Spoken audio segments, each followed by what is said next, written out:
Imagine falling from the sky, not for a few seconds, but for minutes.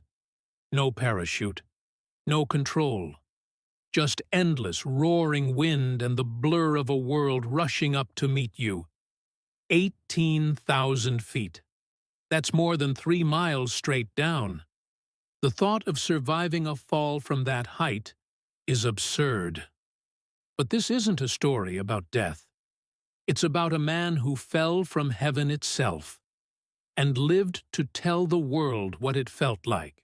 This is the true story of Staff Sergeant Alkemade, the World War II gunner who fell 18,000 feet without a parachute and survived. It was a cold, cloudless morning over Saint-Nazaire, France, on January 3, 1943. The air smelled of gasoline and frost. Magi and his crew of 10 were flying aboard a B-17 Flying Fortress, a heavy bomber nicknamed Snap, Crackle, Pop, a name that would soon prove tragically prophetic. Their mission was to bomb the German submarine pens on the French coast. On paper, it was a routine flight, but over the Atlantic, there's no such thing as routine. As they climbed to 20,000 feet, the sky erupted. Flak shells burst all around them, black flowers of smoke and steel exploding in the air.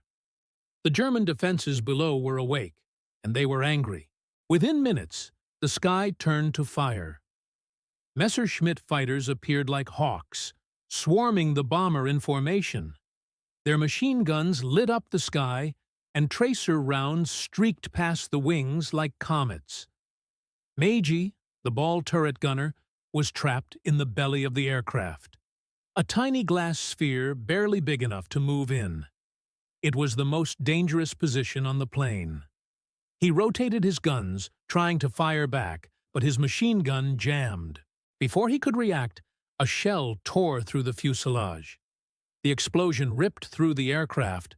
Flames raced across the wings, and the oxygen tanks ignited, turning the bomber into a burning comet. Magi tried to climb out of the turret, but shrapnel sliced through his arm and shoulder. Blood poured down his uniform. Smoke filled his lungs. He looked up. His parachute was gone, shredded to pieces in the blast. The intercom crackled with a final, desperate command. "Bail out! Bail out!" One by one, he saw his crew members jump into the open air. Magi stumbled to the bomb bay door, flames licking at his clothes. He had two choices: burn alive or jump 18,000 feet without a parachute. He hesitated for only a half a heartbeat, then stepped out into the sky. For the first few seconds, there was silence, a strange, surreal calm before the chaos. Then the wind hit him like a solid wall. He was falling at over 200 miles per hour, tumbling, spinning, gasping for air that wasn't there. The world below blurred into streaks of green and gray. The horizon flipped over and over again. He tried to spread his arms to slow his descent, but a bolt of pain shot through his broken limb. He couldn't even scream. The sheer force of the air stole the sound from his throat. Somewhere around 10,000 feet, he lost consciousness. His body kept falling. His mind went dark. 18,000 feet later, Alkemade hit the earth. Or rather, he hit the glass roof of the Saint-Nazaire train station. But instead of killing him instantly, that roof saved his life. The glass shattered on impact, acting like a giant, fragile net that broke his fall. He crashed through it, smashed into steel support beams, and finally landed on the station floor below. His arm was fractured, his ribs were broken, his face was crushed, but somehow his heart was still beating. The German soldiers who rushed to the scene couldn't believe their eyes. A man had just fallen from the sky, and he was alive. Breathing, broken, but alive. One officer reportedly whispered, "Das ist unmöglich." This is impossible. The soldiers carried him to a nearby hospital. He was the enemy, yes, but he was also a man. And even in the heat of war, a flicker of humanity remained. German doctors worked through the night, resetting his bones, stitching his wounds, and treating him with the same care they would give one of their own. When he finally woke up days later, his body was bandaged from head to toe. He couldn't speak. He couldn't move. But he was alive. A doctor later told him, "You should not be here. From that height, not even angels survive." Maggi spent the next several months recovering in a German POW camp, slowly nursed back to strength by the very people he had been sent to fight.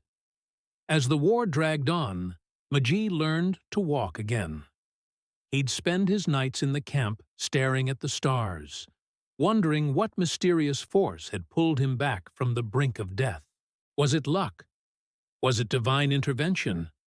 Or was it simply the raw, unyielding will to live?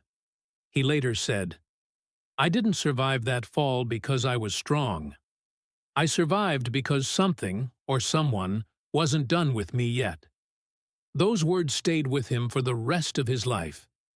Because even after losing his crew, his friends, and his body's strength, Maggi found a new purpose: to live in gratitude for every single breath. When the war finally ended, Maggi was released and sent home. Doctors in America were stunned. X-rays showed that his body had endured more trauma than most could even imagine. A broken leg, shattered ribs, a punctured lung, and countless scars. And yet, there was no fatal damage. Every fracture had healed. Every wound had closed. He told reporters, "From the moment I fell, I felt peace. When I woke up alive, I knew I had been given a second chance." He never returned to flying. Instead, he became a quiet man, someone who smiled more, complained less, and lived every single day as if it were borrowed time. 50 years later, Maggi returned to France. The town that had once witnessed him fall from the sky invited him back to honor his incredible survival. He stood before the train station, the same place where his body had crashed through glass and steel. Now it was rebuilt, peaceful, and surrounded by flowers.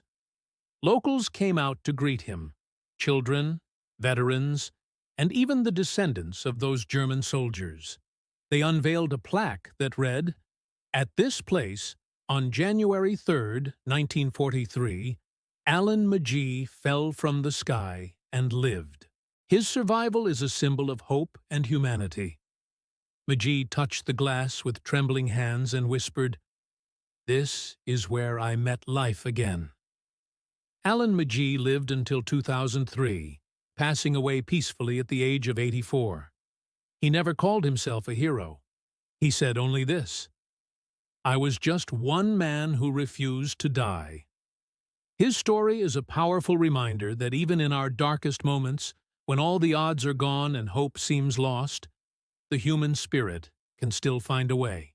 He didn't just survive a fall, he defied the very laws of fate.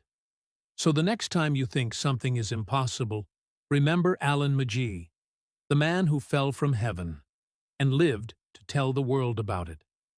Thank you so much for watching.